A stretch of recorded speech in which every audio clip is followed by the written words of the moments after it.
नमस्कार दोस्तों, मैं हूं अविश यादव और आप सुन रहे हैं मेरी हॉरर कहानी का दूसरा भाग। पिछली बार हमने सुना था कि कैसे रमेश शर्मा, एक ट्रैवलर, राजस्थान के रेगिस्तानी इलाके में एक भूतिया हवेली में फंस गया था। वो किसी तरह अपनी जान बचाकर भागा, लेकिन उस रात का खौफ उसका पीछा नहीं छोड़ रहा।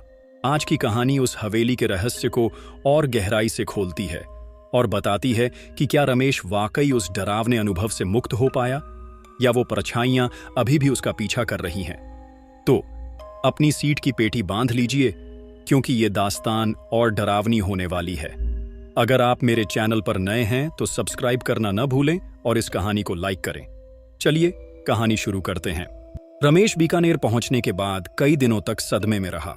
उसकी नींद उड़ चुकी थी और हर रात उसे वहीं सड़ा हुआ चेहरा, लाल चमकती आंखें और वो फुसफुसाहट सुनाई देती थी। वापस आ, तू हमारा है। उसने सोचा कि शायद समय के साथ ये खौफ कम हो जाएगा, लेकिन ऐसा हुआ नहीं। रमेश का व्यवहार बदलने लगा। वो छोटी छोटी बातों पर गुस्सा करने लगा और कई बार उसे लगता कि कोई उसे पीछे से पुकार रहा है। उसकी जेब में मिली राख और वो टुकड़ा जिस पर फिर आएंगे लिखा था, उसके दिमाग में बार बार कौंधता था। कुछ हफ्तों बाद रमेश ने फैसला किया कि वो इस रहस्य को सुलझाएगा। वो उस हवेली के बारे में और जानना चाहता था। उसने जैसलमेर के एक पुराने दोस्त गोविंद से संपर्क किया, जो लोकल इतिहास और किंवदंतियों का जानकार था। रमेश ने उसे सारी कहानी सुनाई। गोविंद ने गंभीरता से सुना और फिर बोला, रमेश, तू जिस हवेली की बात कर रहा है वो ठाकुर रणवीर सिंह की हवेली है। वो जगह शापित है। 50 साल पहले वहां जो हुआ, उसके बाद कोई वहां रुकने की हिम्मत नहीं करता। गोविंद ने बताया कि ठाकुर रणवीर सिंह एक क्रूर जमींदार थे, जिन्हें अपनी ताकत और दौलत पर बहुत घमंड था। उनकी पत्नी रानी लक्ष्मी और उनकी बेटी कणिका उनकी हवेली में रहती थीं। लेकिन ठाकुर का एक गहरा राज्य था। वो काले जादू में लिप्त थे और रेगिस्तान के राक्षसी आत्माओं से शक्ति हासिल करने के लिए अनुष्ठान करते थे। एक रात जब अनुष्ठान गलत हो गया तो रानी लक्ष्मी ने गुस्से और डर में आकर हवेली में आग लगा दी। आग में वो और कणिका जल मरी, लेकिन उनकी आत्माएं उस हवेली में कैद हो गईं। गोविंद ने कहा, लोग कहते हैं कि रानी लक्ष्मी की आत्मा अब भी उस हवेली में भटकती है और जो भी वहां जाता है वो उसे अपने साथ ले जाना चाहती है। रमेश को यकीन नहीं हुआ। उसने सोचा कि ये सब अंधविश्वास हो सकता है, लेकिन रात को जब वो सोने गया तो उसे एक सपना आया। सपने में वही औरत, रानी लक्ष्मी, उसके सामने खड़ी थी। उसका चेहरा अब और भयानक था, आधा जला हुआ, आधा सड़ा हुआ। उसने रमेश से कहा, तूने हमारा खाना खाया, हमारा पानी पिया, अब तू हमारा है, वापस आ, नहीं तो।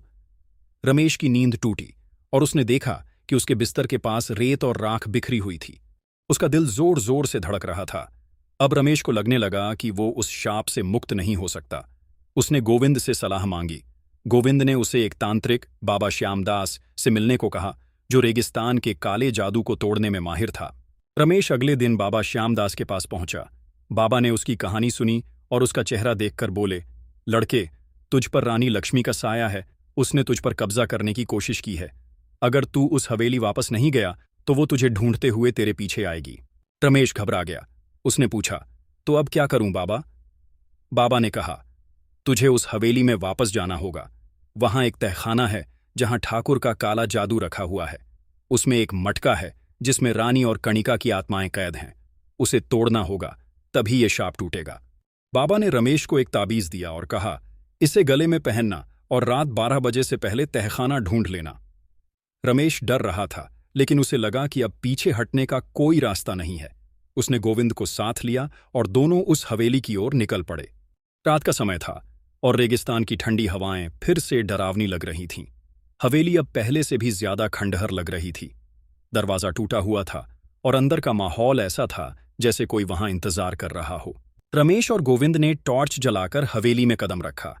हॉल में वही पुरानी तस्वीरें थीं, लेकिन अब उन तस्वीरों में लोग और भयानक लग रहे थे।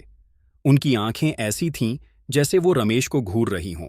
गोविंद ने कहा, तहखाना नीचे होगा, सीढ़ियां ढूंढो। दोनों ने हवेली की तलाशी शुरू की। कुछ देर बाद उन्हें एक पुराना लकड़ी का दरवाजा मिला जो तहखाने की ओर जाता था।